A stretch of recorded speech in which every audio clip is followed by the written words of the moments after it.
লা ফিয়েস্তাকে চুজ করা আমার বাবা অ্যাকচুয়ালি এটা সিলেক্ট করেছিল, এবং লা ফিয়েস্তাকে এত ভালো রিভিউজ আমরা পেয়েছিলাম যে আমার এটা একদম প্রায়োরিটি ছিল যে আমি ওদেরকে দিয়েই করাবো।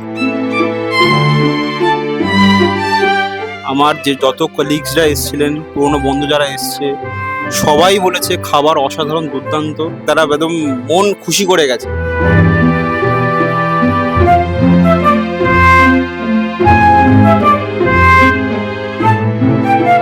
আর আমি তো ওই জন্যই তোমাদের আমার মেয়ের বিয়ের এত বড় অ্যারেঞ্জমেন্টটা করতে দিয়েছি। খাবার নিয়ে তো কোনো প্রত্যেকজন বলেছে এত খাবার, এত অনুষ্ঠান, এত ভালো। স্যার খুব ভালো।